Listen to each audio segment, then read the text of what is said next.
1968년 영국 북부 뉴캐슬. 회색 하늘 아래 펼쳐진 스코츠우드 마을은 가난과 고단함이 깃든 곳이었다.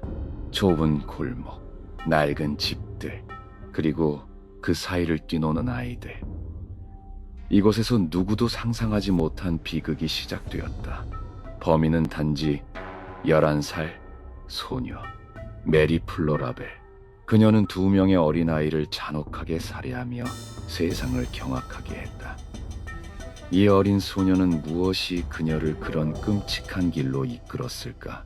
그녀의 마음속엔 어떤 어둠이 자리 잡고 있었을까? 이 이야기는 단순한 범죄 기록이 아니다. 인간의 본성과 환경, 그리고 죄와 용서에 대한 깊은 질문을 던지는 이야기다.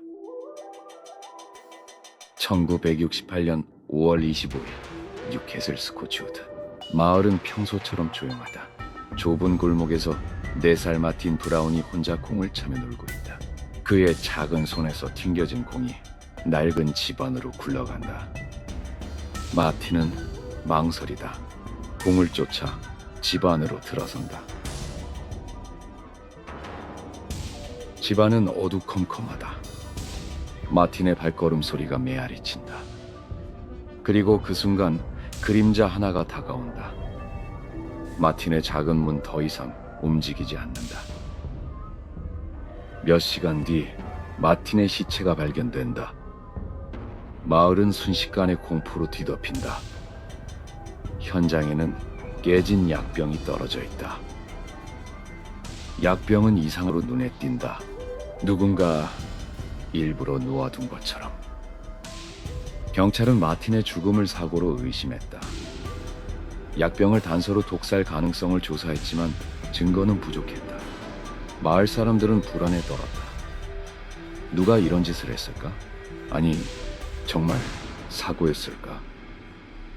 그러나 진실은 아직 멀리 있었다.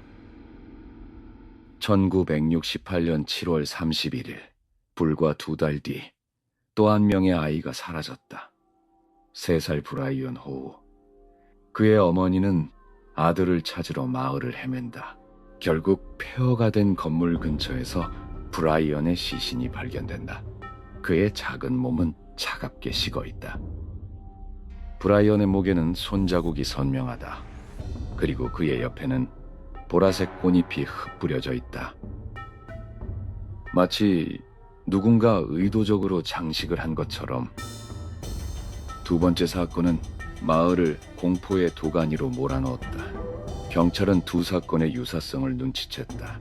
첫 번째 사건의 약병, 이번엔 보라색 꽃집. 이건 단순한 우연이 아니었다. 범인은 분명 같은 인물이었다. 하지만 누가 왜 이런 끔찍한 짓을 저지른 걸까? 수사관들은 단서를 하나씩 맞춘다. 약병과 꽃잎은 범인의 흔적이었다. 그들은 동일 인물의 짓이라고 확신했다. 하지만 마을은 작은 곳, 모두가 서로를 아는 이곳에서 누가 이런 일을 저질렀단 말인가? 11살 소녀, 파란 눈과 단정한 외모. 하지만 그녀의 눈빛에는 어딘가 서늘한 기운이 감돈다. 메리는 마을에서 종종 친구 노마와 어울리며 다녔다. 그런데 이상한 소문이 돌기 시작했다. 메리가 사건 현장 근처에서 자주 목격되었다는 것. 메리의 진술은 점점 의심을 샀다.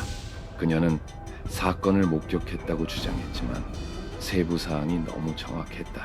마치 현장에 있었던 것처럼. 메리벨의 삶은 비극으로 시작되었다. 1957년 5월 26일, 그녀는 매춘부였던 어머니 베티에게 태어났다. 베티는 메리를 사랑하지 않았다. 오히려 학대하고 방치했다. 어린 메리는 어머니의 손님들에게 노출되었고 때로는 성적 학대까지 당했다는 증언도 있었다. 5살 메리가 어두운 방에 혼자 앉아있다. 어머니의 고함 소리가 들린다. 메리는 무표정하게 벽을 바라본다. 그녀의 손에는 찢긴 인형이 들려있다. 메리의 어린 시절은 사랑과는 거리가 멀었다. 학대와 방치는 그녀의 마음에 깊은 상처를 남겼다. 심리학자들은 나중에 이렇게 말했다. 메리의 행동은 환경이 만든 결과일 수도 있다. 하지만 그 안에 이미 어두운 씨앗이 있었을지도 모른다. 경찰은 메리의 집을 수색한다. 낡은 방 안 메리의 책상에서 일기장이 발견된다. 경찰은 숨을 삼킨다. 일기장에는 사내아이가 쓰러진 그림이 그려져 있다. 그리고 그 옆에는 단어 하나, 정제. 정제는 첫 번째 사건 현장의 약병을 의미했다. 이건 일반인에겐 알려지지 않은 정보였다. 메리가 약병을 알고 있다는 건 그녀가 현장에 있었다는 증거였다. 일기장은 메리의 거짓을 무너뜨렸다. 그녀는 단순한 목격자가 아니었다. 그녀가 범인이었다. 경찰은 메리를 체포했다. 하지만 11살 소녀가 정말 2명의 아이를 죽였을까? 세상은 믿을 수 없었다. 1968년 12월, 메리벨은 재판에 섰다. 법정은 기자와 마을 사람들로 가득 찼다. 메리는 차분한 표정으로 앉아있다. 그녀는 끝까지 범행을 부인했다. 하지만 증거는 그녀를 압박했다. 약병, 꽃집, 그리고 일기장. 심리학자는 메리벨은 공감 능력이 결여되어 있다고 한다. 그녀는 타인의 고통을 느끼지 못하는 전형적인 사이코패스 성향을 보인다고 했다. 사이코패스. 이 단어는 법정을 뒤흔들었다. 사이코패스는 단순히 미친 사람이 아니었다. 그들은 이성적이고 때로는 매력적이지만 공감과 죄책감이 없는 사람들이다. 메리의 경우 그녀의 어린 시절 학대가 이 성향을 악화시켰을 가능성이 제기되었다. 하지만 그녀가 정말 선천적인 사이코패스였는지 아니면 환경이 그녀를 그렇게 만든 것인지 답은 불분명했다. 1980년 메리는 23세에 가석방되었다. 그녀는 이름을 바꾸고 새 삶을 시작했다. 하지만 그녀의 과거는 그림자처럼 따라다녔다. 1984년 메리는 딸을 낳았다. 그녀는 딸에게 자신의 과거를 숨겼다. 1998년 메리가 자신의 이야기를 다룬 책 Cries Unheard에 협력하며 돈을 벌었다는 사실이 공개된다.